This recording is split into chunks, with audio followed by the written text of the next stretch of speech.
அனைவருக்கும் வணக்கம். என்னுடைய லைஃப் ஸ்டோரி பத்தி வீடியோஸ் அப்லோட் பண்ணிட்டு இருக்கேன். முந்தைய வீடியோவோட லிங்க் டிஸ்கிரிப்ஷன்ல கொடுத்துருக்கேன், பார்த்து தெரிஞ்சுக்கோங்க. என்ன ஹாஸ்டலுக்கெல்லாம் என்னுடைய தம்பி அனுப்ப மாட்டேன், வேற யாரும் வந்து கூட்டிட்டு போகவும் விட மாட்டேன். இது போல எல்லாம் சொன்ன பிறகு எனக்கு வாழ்க்கையே வெறுத்து போச்சு. நான் இது போல வெளி இடத்துக்கெல்லாம் போறேன் அந்த மாதிரி எல்லாம் சொல்லுவேன். என்னுடைய சின்ன தங்கச்சி பயந்துருச்சு. ஏன்னா அப்புறம் ஊர்ல என்ன சொல்லுவாங்க, இவங்க வீட்டுலதான் இருந்துச்சு, என்னவோ தெரியல அந்த பொண்ணு அங்க இருந்து அப்படியே ஹாஸ்பிட்டல் போயிடுச்சு, இது போல எல்லாம் சொல்லுவாங்க. நான் உடனே நம்ம வீட்லயே கூட்டிட்டு போய் விட்டேன்னு சொல்லிட்டு என்ன கூட்டிட்டு வந்து என்னோட வீட்லயே விட்டுட்டாங்க. விட்டுட்ட பிறகு என்னோட அப்பா என்ன கேள்வி எல்லாம் கேட்டாரு. நானும் எல்லா பதிலும் சொன்னேன். அப்படியே டெய்லி பழையபடியே நானு சாப்பிடாம வாங்கிட்டேன். தங்கச்சி கிட்ட போன் பேசுவேன், அழ ஆரம்பிச்சு பழையபடி. என் தங்கச்சி வீட்டுல இருக்கிற வரைக்கும் எனக்கு ரொம்ப சந்தோஷமா இருக்கு. பசின்றதே அவங்க வீட்டுல இல்ல. எனக்கு பசிக்கவும் பசிக்காது அவங்க வீட்டுல. ஏன்னா அவங்க அப்பப்போ கரெக்ட் டைமுக்கு சாப்பாடு கொடுத்துருவாங்க. 11 மணிக்கு ஒரு டீ கொடுப்பாங்க, இல்ல ஹார்லிக்ஸ் அது போல ஏதாச்சும் ஒண்ணு கொடுப்பாங்க. அப்புறம் 12க்கே மறுபடியும் சாப்பாடு கொடுத்து என்ன மதியம் படுக்க வச்சிருவாங்க. சாயந்தரம் டீ அந்த டைம்ல போண்டாவோ ஏதோ ஒண்ணு ரெடி பண்ணி கொடுத்துருவாங்க. மறுபடியும் கரெக்ட் டைமுக்கு சாப்பாடு. அப்ப எனக்கு வந்து அவங்க வீட்டுக்கு போயிட்டு பசின்றதே என்னன்ட்டு தெரியாத போயிடுச்சு. மறுபடியும் எங்க வீட்டுக்கு வந்துட்ட பிறகு நான் சாப்பிடாம இருந்து மறுபடியும் வயிறு வலி எல்லாம் வந்து ரொம்ப கஷ்டப்பட்டேன். அப்போ எங்க அப்பா மறுபடியும் திட்ட ஆரம்பிச்சாங்க. இதே அந்த பொண்ணு வீட்டுக்கு போனா மட்டும் நல்லா சாப்பிட்டேன், அப்பயே இங்க வந்தா சாப்பிட மாட்டேன். நான் சொல்லியிருந்தேன், அவங்க வீட்டுல எல்லாம் வந்து நல்லா சமைக்கிறாங்க, பொரியல் எல்லாம் செய்யறாங்க. ஆனா நம்ம வீட்டுல அப்படியா? நான் சாப்பாடு போட்டு பிசைஞ்சு அதை வேஸ்டா கீழே கொட்டுறதை விட திட்டமா சாப்பாடு செஞ்சுக்கிறோம், உங்களுக்கு வரைக்கும் செஞ்சுக்குவேன். பசிக்குதுன்னு கேட்டா வேணா கொடுங்க, இல்லைன்னா எனக்கு சாப்பாடு வேணாம். உங்களை மாதிரி வெறும் சாப்பாடு அது போலதான் எனக்கு சாப்பிட முடியலக்கா. நீயே சொல்ற அவங்க வைக்கிற குழம்பு டேஸ்ட் இல்லைன்னு. நீ எப்படி இருந்தாலும் சாப்பிட்றாள், நீயே அப்படி சொல்லும் போது எனக்கு எப்படி இருக்கும் பாரு. என்னம்மா பண்றது, நம்ம தலையில் போல ஆயிடுச்சு. இது போல எல்லாம் சொல்லுவாங்க. அதுக்கப்புறம் எங்க அப்பா என்கிட்ட வந்து பேசினாலும் அவங்க சண்டை போடலாம் ஆரம்பிச்சாங்க. நானும் அப்பா கிட்ட சொல்லிட்டேன், இனிமேல்ட்டு நீ என்கிட்ட பேசாதப்பா, வேண்டாம், என்னால எதுக்குப்பா உங்களுக்கு பிரச்சனை அப்படின்ட்டு நான் சொல்லிட்டு ஆனா வந்து எதுவா இருந்தாலும் ஆள் நகர்ந்து போயிட்டு அந்த ரூம் வாசல்ல இருந்து சொல்லிட்டு வருவான். அப்பா கிட்ட ஏதாச்சும் சொல்லலாம். எங்க அப்பா என்கிட்ட வந்து பேசினாவே அவங்க சண்டை போடுவாங்க. அதனால நான் அப்பா கிட்ட கூட பேசாம இருக்கேன். எப்படியே நாட்கள் போயிட்டே இருந்துச்சு. அப்பப்போ என்னுடைய பெரிய தங்கச்சி வந்துச்சுன்னா என்ன சின்ன தங்கச்சி வீட்டுக்கு கூட்டிட்டு போவோம். மறுபடியும் அவங்க ஊருக்கு போகும்போது கூட்டிட்டு வந்து எங்க வீட்டுல விட்டுட்டு போதும். இப்படி ஏதாவது நாட்கள் போயிட்டே இருந்துச்சு. மாசம் 1ஆம் தேதி ஆனா அல்லது 4ஆம் தேதி ஆனா என்னோட அப்பா ஆர்மி ஹாஸ்பிட்டலுக்கு போவாரு. ஹாஸ்பிட்டலுக்கு போயிட்டு ஆர்மி கேன்டீனுக்கும் போவாங்க. இப்ப என்ன தனியா தான் விட்டுட்டு போவாங்க. அந்த டைம்ல எல்லாம் என்னுடைய தங்கச்சி 100 நாள் வேலைக்கெல்லாம் போயிடும். பெரிய தங்கச்சி வந்து அதுதான் என்ன பார்த்துக்கும். சின்ன தங்கச்சி பின்னாடி தெருவுலயே இருந்தாலும் அது இங்கெல்லாம் வராது. ஏன்னா அப்பா ஒரு நிறைய அது கேள்வி கேட்டு சண்டை எல்லாம் போட்டுச்சு. அதனால நம்ம வீட்டுக்கெல்லாம் அது வராது. என்ன கூட்டிட்டு போனோம் அப்படின்னா மட்டும்தான் வருமே தவிர மற்றபடி எங்க வீட்டுக்கு வரவே வராது. பெரிய தங்கச்சி தான் அப்பா இது போல ஹாஸ்பிட்டல்லாம் போனாங்கன்னா என்ன பாத்துக்கிறதுக்காக வரும். அப்போ நான் ஒரு டைம் முட்டி போட்டு போனேன். தங்கச்சி வராதனால மெதுவா ரெஸ்ட் ரூம்க்கு போகலாம் அப்படின்ட்டு மெதுவா தான் முட்டி போட்டுக்கோங்க. அது என்னோட வலது கை ஸ்லிப் ஆகி அப்படியே நான் கீழே விழல, அப்படியே வாசல் மேலேயே சாஞ்சிட்டேன். அப்போ என்னுடைய கை அப்படியே முறுக்குன மாதிரி மடங்கி அப்படியே அதே இடத்துல உட்காந்துட்டேன். அப்ப எனக்கு எந்த வலியுமே தெரியல. நான் வந்து மறுபடியும் என்னோட இடத்துல உட்காந்துட்டு டிராயிங்கோ ஏதோ உள்ளன் ஒர்க்கோ பண்ணிட்டு இருந்தேன். அன்னைக்கு நைட்டு அப்பா எல்லாம் வந்துட்டாங்க. வந்துட்ட பிறகு சாப்பாடெல்லாம் கொடுத்து சாப்பிட்டு தூங்கிட்டேன். காலையில எழுப்பி உட்கார வைக்கிறாங்க. அளவுக்கு அதிகமான ஜுரம். என்னம்மா இவ்வளோ ஜுரம் அடிக்குதுன்னு தெரியல. கை ரொம்ப வலிக்குது அப்படின்னு. அத பார்த்துட்டு எங்க அப்பா என்ன சொன்னாரு, அது ஏதோ வீக்கமாயிட்டு இருக்கு. தைலம் தடவினா சரியாயிடுமா? இல்லன்னா எதனா பூச்சி கடிச்சிச்சு. இல்லப்பா உள்ளவே எனக்கு வலிக்கிற மாதிரி இருக்கு. எனக்கு நானு ஸ்லிப் ஆயி விழுந்ததையே மறந்துட்டேன். ஏதோ இருக்குது. ஒருவேளை ஜுரம் இருக்கிறதால இந்த கை வீக்கமா இருக்கு அப்படின்னுட்டு தான் நான் நினைச்சுட்டேன். அப்புறம் அப்படியே கேர்லெஸ்ஸா விட்டுட்டான். வீட்ல எண்ணெய் தேய்ச்சு விட்டாங்க.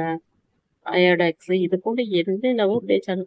ஆனா வலி அதிகமா தான் ஆச்சு. உள்ள ரொம்ப புடுங்குற மாதிரி ஆயிடுச்சு.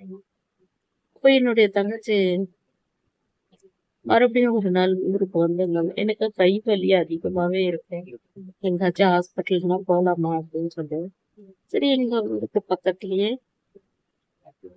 என்னோட அம்மாவ கடைசியா இட்டுன்னு போயிருந்தாங்க. அந்த ஹாஸ்பிட்டலுக்கு தான் கூட்டிட்டு போனாங்க. அவங்க பார்த்துட்டு இந்த டேப்லெட் சாப்பிடுங்க அப்படின்னு. அப்ப நான் சொல்லிடுறேன் எனக்கு டேப்லெட்லாம் செட் ஆகும். டேப்லெட்லாம் செட் ஆகலன்னா அப்ப எப்படி? கை நல்லா ஆகணும்னா டேப்லெட்லாம் குடிச்சாதான். இல்லைன்னா நீங்க இந்த ஹாஸ்பிட்டலுக்கே வராதீங்க. சும்மா பெயின் கில்லர்லாம் போட முடியாது. அப்படின்னு சொல்லி என்னை திட்டி அனுப்பிட்டாங்க. அதன் பிறகு நானும் என்னுடைய தங்கச்சிங்க கிட்ட சொல்லிட்டே இருக்கப்ப எனக்கு முட்டி போடுறதுக்கு கூட ரொம்ப கஷ்டமா இருக்கு. கை அதிகமா வலிக்குது. போர்டு மேல கூட நம்ம வீட்ல ஏற முடியல அப்படின்றது. அந்த டைம் பார்த்து என்னோட அப்பாவுக்கு ரொம்ப உடம்பு சரியில்லாம போயிட்டு என்னோட அப்பாவை ஆப்ரேஷனுக்காக ஹாஸ்பிட்டல்ல அட்மிட் பண்ணிட்டு இருந்தாங்க. அப்போ நாங்க எல்லாருமே எங்க வீட்டுக்கு வந்துட்டோம். என்னுடைய சின்ன தங்கச்சி, பெரிய தங்கச்சி பசங்க, நானு எல்லாமே எங்க வீட்லயே படுத்துட்டு இருந்தோம். எனக்கு தூக்கமே வரல. என்னுடைய தங்கச்சி என்னை பார்த்துட்டு தட்டி கூப்பிடுச்சு. ஏன் தூங்காம இருக்கன்னு? என்னால வலியே தாங்க முடியல. தூக்கமும் வர மாட்டேங்குது அப்படின்னு சொல்லுது. அப்ப அதுகிட்ட பேசிட்டே இருக்கும்போது இந்த கை தான் இப்படிதான் வலிக்குது அப்படின்னு சொல்லி நான் காட்டும்பொழுது, அதாவது கிச்சனோட லைட்டே எனக்கு லைட்டா என்னுடைய கையில வெளிச்சம் தெரியுது.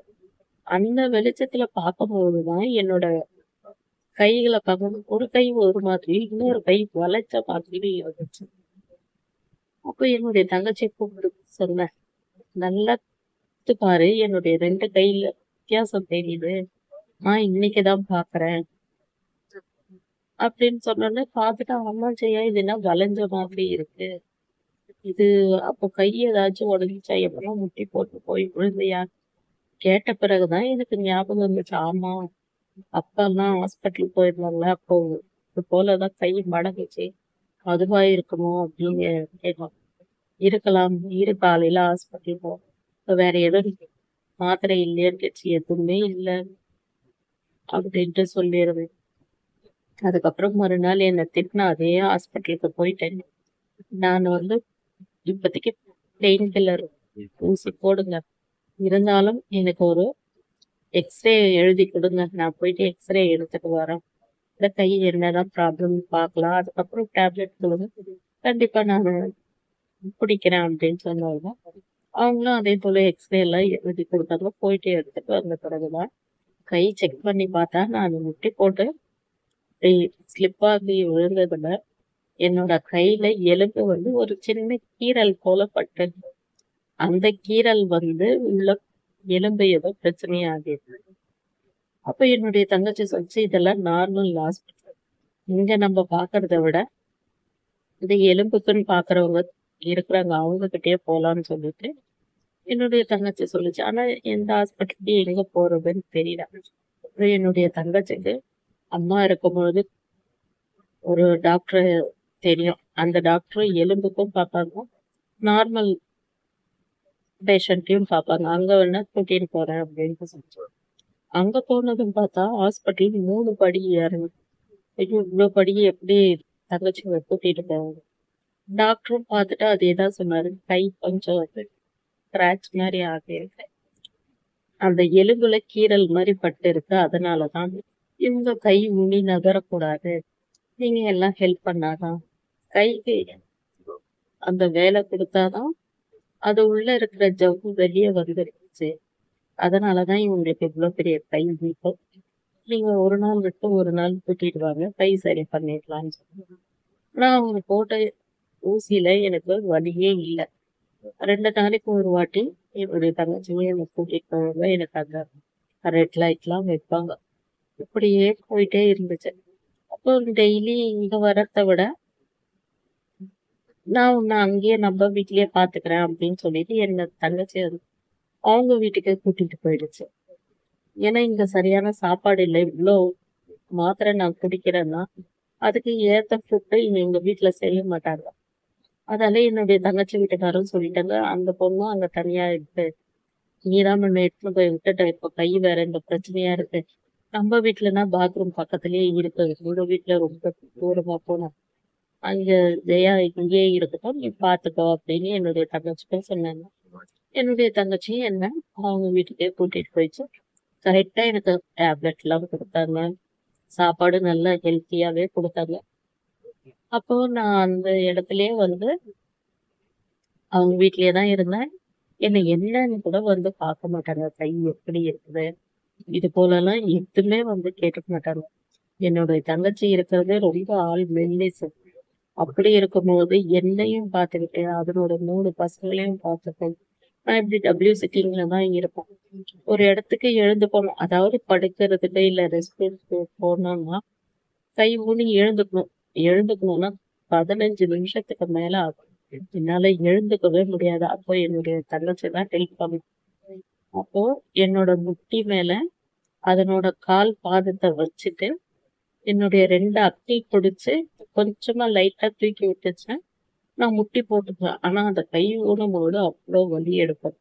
அப்ப என்னுடைய தங்கச்சிக்கு ஜுரமே வந்துருச்சுனாலும், என்னுடைய தங்கச்சி பொண்ணு ஒரு பக்கம் கை கொடுக்கும். இன்னொரு பக்கம் என்னுடைய தங்கச்சி அவ்ளோ கஷ்டத்துலயும் பார்த்துக்கணும். ஆனா எங்க அப்பா அவரோட ஒய்ஃப்க்கு பயந்துட்டு எனக்கு ஃபோன் கூட பண்ண மாட்டாரு. இப்ப என்னோட தங்கச்சிக்கு உடம்பு சரியில்லைன்னா என்ன கூட்டிட்டு வந்து எங்க வீட்ல விட்டுட்டு போச்சுன்னா, மறுபடியும் ஒரு வாரத்துல மறுபடியும் வந்து கூட்டிட்டு போயிடுவாங்க. உடம்பு நல்லா ஆயிடுச்சு. அப்ப அடிக்கடிக்கு நான் அங்கேயும் இங்கேயும் மாறி மாறி இருந்ததுக்கு, அப்பா இன்னைக்கு ஜெயாவ கூட்டிட்டு வந்தாங்க விட்டுருவோம் அப்படின்னு சொல்லி ஃபோன் பண்ணும்போது, என்னம்மா நினைச்சா இட்னீங்க, நினைச்சா இட்னு போறீங்க, என்னதான் நினைச்சிட்டு இருக்கீங்க? அப்படின்னும்பொழுது அவரோட ஒய்ஃபும் வந்து பேச ஆரம்பிச்சாங்க. அப்புறம் என்னுடைய தங்கச்சிக்கு செம கோவம் வந்துச்சு. என்ன அதுன்னா அடிமை நினைச்சுக்கிட்டுயா?